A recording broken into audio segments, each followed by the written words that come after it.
안녕하세요. 여러분과 흥미로운 기술 이야기를 깊이 나눠볼 시간입니다. 네, 소프트웨어 개발 원칙 중에서도 아주 중요한 것들이죠.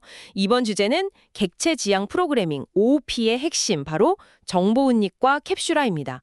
이게 그냥 뭐랄까 용어만 아는 걸 넘어서요. 왜 중요하고 또 실제 코딩할 때 어떤 의미가 있는지 그 본질을 좀 파헤쳐 보려고 해요. 네, 여러분이 이게 그래서 중요하구나 하고 딱 느끼실 수 있도록 도와드리는 게 오늘 저희 목표입니다. 자, 그럼 한번 시작해 볼까요? 먼저 정보 은닉부터 가보죠. information hiding. 이게 말 그대로 정보를 숨긴다는 건데 구체적으로 어떤 느낌일까요? 그 리모컨 비유 많이 하잖아요. 복잡한 내부는 몰라도 버튼만 누르면 TV가 켜지는 것처럼요. 네, 맞아요. 정확한 비유입니다. 그 객체 내부의 데이터나 복잡한 작동 방식을 외부에는 딱 감추는 거죠. 그리고 미리 정해둔 방법, 그러니까 공개 인터페이스로만 소통하게 하는 거예요. 공개 인터페이스, 외부에서 쓸 수 있게 열어둔 창구 같은 거군요. 네, 이렇게 정보를 숨기는 데는 다 이유가 있습니다. 첫째는 복잡성을 관리하는 거예요. 사용하는 쪽에서는 내부를 몰라도 되니까 훨씬 간단해지죠. 그렇죠. 쓰는 사람은 그냥 편하게 쓰면 되니까. 네. 그리고 둘째는 데이터를 보호하는 겁니다. 외부에서 막 함부로 값을 바꾸거나 해서 생기는 오류? 이런 걸 막아줘요.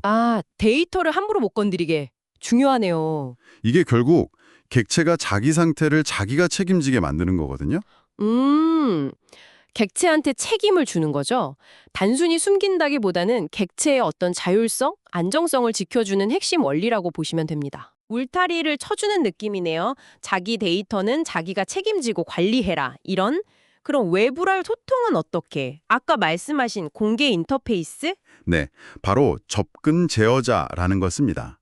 뭐 자바 같은 언어에서는 프라이빗, 퍼블릭 이런 키워드들이 있죠. 네네. 프라이빗이랑 퍼블릭. 프라이빗이라고 딱 붙이면 이건 이 클래스 안에서만 쓸 거다 선언하는 거예요.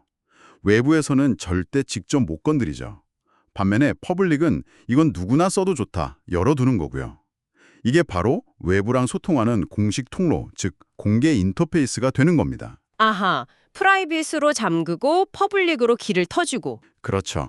그 자료에 나온 타임 클래스 예제가 딱 좋아요. 네, 봤어요. 시간 분초 데이터가 있었죠. 네, hour, minute, second 같은 데이터를 프라이빗으로 딱 막아두는 거죠. 외부에서 갑자기 time.hour equal 25 이런 식으로 이상한 값을 못 넣게요. 그렇죠. 25시는 없으니까. 대신에 퍼블릭으로 만든 set hour int h 같은 메소드를 통해서만 값을 넣도록 하는 거죠. 근데 더 중요한 건요. 이 set hour 메소드 안에서 예를 들어 시간은 0부터 23 사이 값만 받겠다. 이런 검증 로직을 넣을 수 있다는 거예요. 메소드 안에서요? 네, 그렇게 해서 객체가 스스로 자기 데이터가 올바른지 그 무결성을 지키게 되는 거죠. 와, 되게 철저하네요.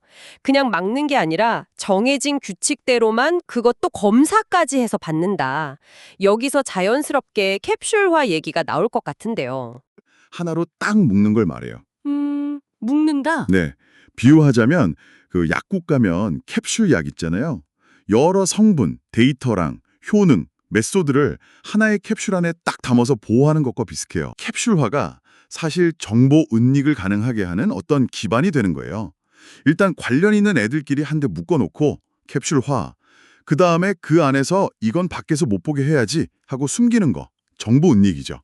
접근 제어자로요. 순서가 그렇군요. 일단 묶고 그 다음에 숨길 걸 정한다. 네. 그래서 캡슐화는 약간 구조적으로 묶는 행위 자체에 가깝고요.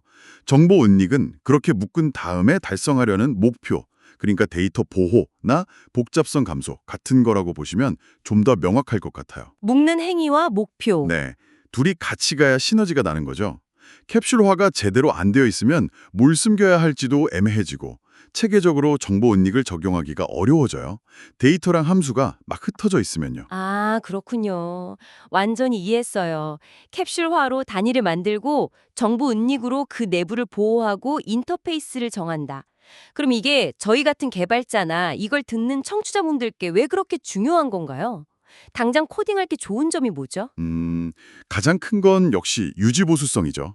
이게 확 좋아져요. 유지보수성. 네, 객체 내부를 나중에 고치더라도 겉으로 드러난 공개 인터페이스만 그대로면 그 객체를 쓰는 다른 코드들은 거의 고칠 필요가 없어요. 아까 타임 클래스 예처럼요. 내부 저장 방식이 바뀌어도 셋 아워는 그대로면 문제 없다. 그렇죠. 바로 그거예요. 이게 시스템 전체의 결합도, 영어로는 커플링이라고 하는데 이걸 확 낮춰줘요. 결합도 서로 얽혀 있는 정도. 네, 한 부분을 바꿨을 때 다른 부분에 얼마나 영향을 주는지 나타내는 건데 이게 낮을수록 코드를 고치거나 새로운 기능을 추가하거나 할 때 훨씬 자유로워져요. 유연해지는 거죠. 와, 그건 진짜 큰 장점이네요. 개발하다 보면 하나 골쳤는데 막 다른 데서 에러 터지고 그런 경험 다들 있으실 텐데. 그렇죠. 그런 악순환을 끊는 데 아주 중요한 역할을 합니다. 또 다른 장점은 코드 재사용성도 높아져요. 잘 캡슐화되고 정보가 잘 숨겨진 객체는 뭐랄까 독립적인 부품 같아요. 그래서 다른 프로젝트에서도 가져다 쓰기가 좋죠. 오, 레고 블럭처럼요? 네, 비슷한 느낌입니다. 그리고 당연히 데이터가 보호되니까 프로그램 전체의 안정성도 올라가고요. 예상치 못한 데이터 변경으로 인한 버그를 확 줄일 수 있습니다. 아, 그리고 또 하나. 이렇게 인터페이스가 명확한 객체들은 각각 단위 테스트하기가 훨씬 편해져요. 결국 더 튼튼하고 신뢰성 있는 소프트웨어를 만들 수 있게 되는 거죠. 이야, 정리해보면 정보 은닉은 데이터를 보호하고 복잡성을 낮춰서 안정성과 이해도를 높이고, 캡슐화는 관련 있는 것들을 묶어서 정보 은닉을 가능하게 하고 또 유지보수성과 재사용성을 극대화한다. 와, 이들은 정말 때려야 뗄 수 없는 핵심 원칙이네요. 네, 맞습니다. 잘 만든 소프트웨어의 정말 기본 중의 기본이라고 할 수 있죠.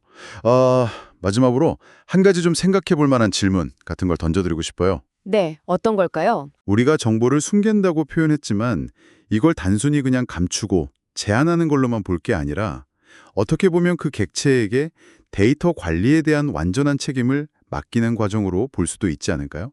책임이요? 네. 객체가 내 상태는 내가 책임진다. 이렇게 되는 거죠. 외부에서는 그냥 그 객체가 공개한 약속, 즉 인터페이스만 믿고 쓰는 거고요. 이런 책임이라는 관점에서 지금 여러분이 만들고 계시거나 아니면 사용 중인 시스템의 클래스들을 한번 다시 들여다보시는 건 어떨까 싶습니다. 좀 다른 시각으로 보일 수도 있을 거예요. 객체에게 책임을 맡긴다. 와, 굉장히 흥미로운 관점이네요. 생각할 거리를 주셨어요. 오늘 저희와 함께 객체 지향의 이 중요한 원칙들 깊이 있게 설명해 주셔서 정말 감사합니다. 다음 시간에도 더 유익하고 재미있는 주제로 여러분 찾아뵙겠습니다.